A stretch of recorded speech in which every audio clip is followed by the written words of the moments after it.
ज्ञानवान हो गुण निधान, तुम ही जगत के ईश्वर हो, योगी जन तुम ही हो महान।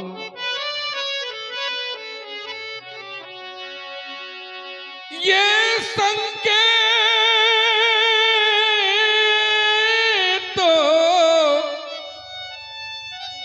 सफलता का पाया,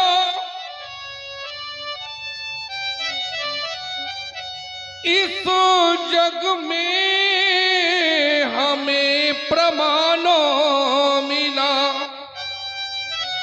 हे पूज्य देवता, कह रहा हृदय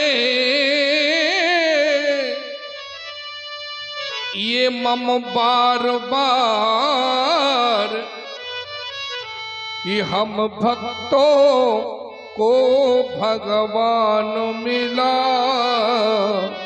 आपके श्री चरणों में कोट सा नमन, कोट सा वंदन, कोट सा अभिनंदन। धन्य है राजन।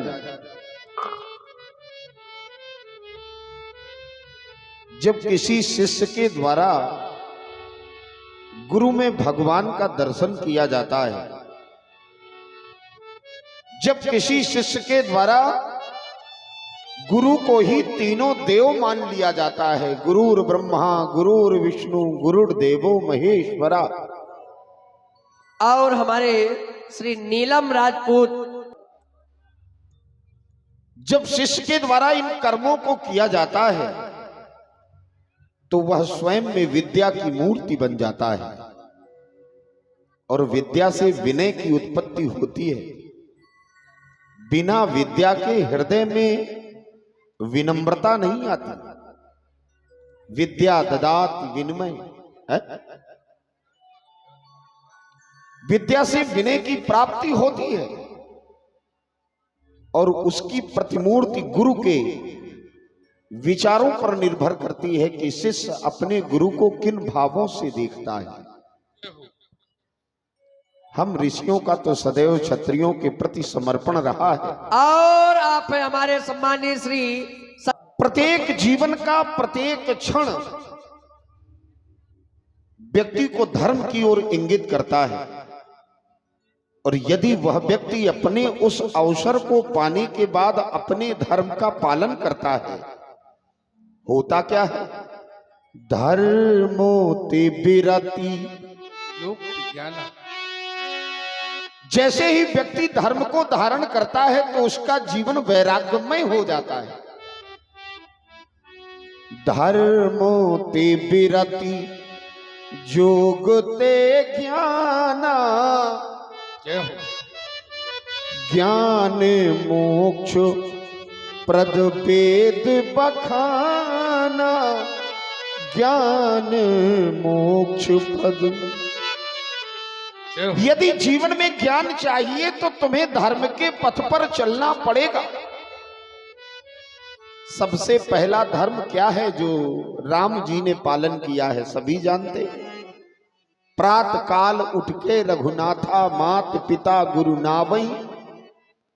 जब व्यक्ति धर्म पर चलता है तो उसका जीवन वैराग्यमय हो जाता है और वो योग की तरफ अग्रसर हो जाता है। योग ते ज्ञाना।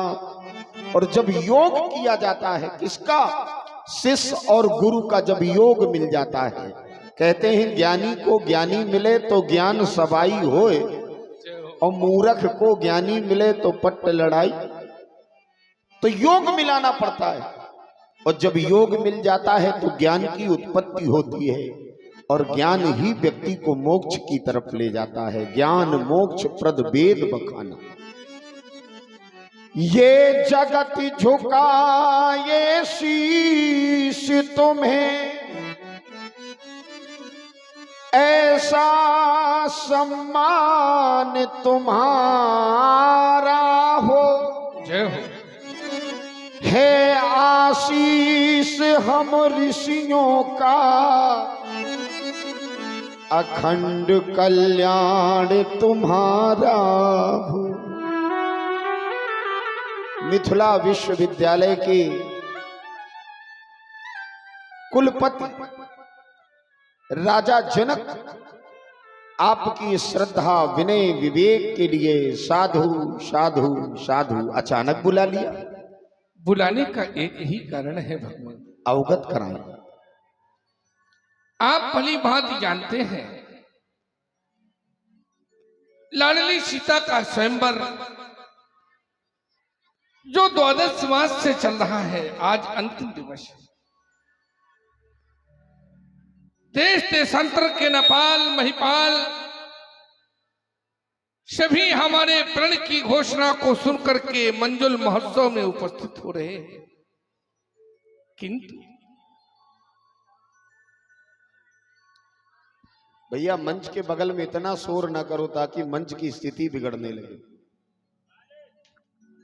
थोड़ी सी शर्म जिंदा हो व्यक्ति के अंदर तो सुधर जाना चाहिए। शाम से केवल हम लोग अलाउंस ही कर रहे हैं, लेकिन समाज है शर्मीली भी होती है और बेशर्म भी होती है। चलिए, महामुनि श्री विश्वामित्र जी महाराज जो इस समय सुखद सदन में ठहरे हुए हैं, पूज्य कृपा करके हमारे निवेदन को निवेदित कर दें, हमारी प्रार्थना को उन तक पहुंचाने की कृपा करें।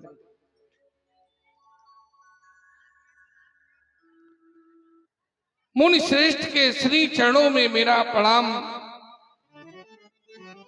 तत्पश्चात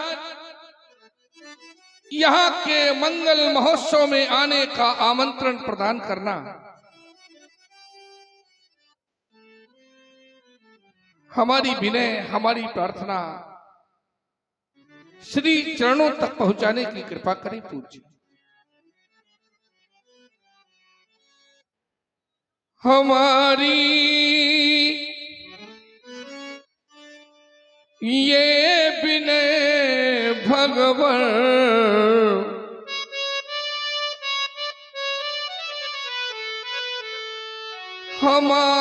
हमारी ये विनय भगवन मुनि से ऋषि से वंदना कहना, मुनि से याचना कहना।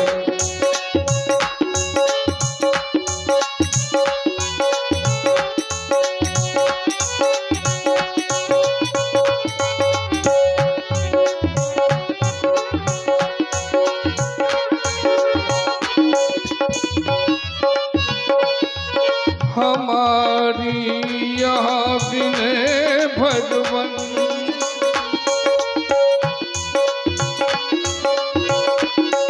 ऋषि से याचना कहना, मुनि से वंदना कहना, ऋषि से याचना कहना।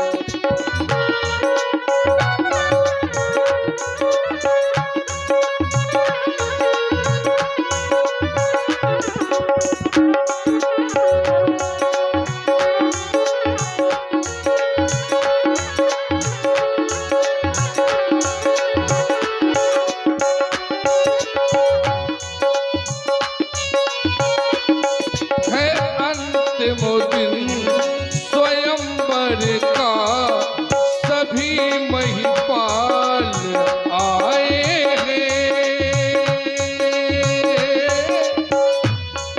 सभी महिपाल आगे है। अंतिम दिन स्वयंवर का सभी महिपाल आए हैं, सभी महिपाल आगे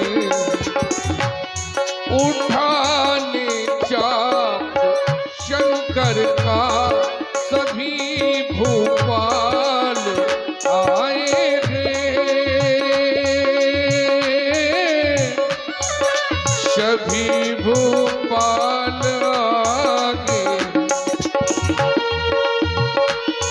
यही बस प्रार्थना भगवन, यही बस प्रार्थना भगवन, मुनि से जाके कह देना हमारी वंदना कहना, मुनि से याचना कहना।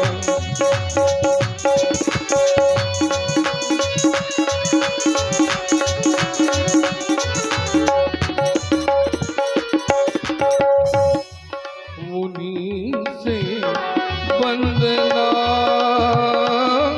कहना। धन्य है राजन। महाराज श्री विश्वामित्र जी को आमंत्रित करना है रंगवन के अंतर्गत। अवश्य भगवान। ये काम तो आप किसी सेवक से भी करवा सकते थे, लेकिन गुरु जी को ढूंढ के लाए हो। और आप हैं हमारे आदरणीय श्री छोटू पांचाल जी, छोटू पांचाल जी, और हमारे श्री रंजीत नेता अतरौली, और हमारे श्री राजपूत राज अतरौली, और हमारे श्री अभिषेक मुखिया जी, और अप्पू दादा।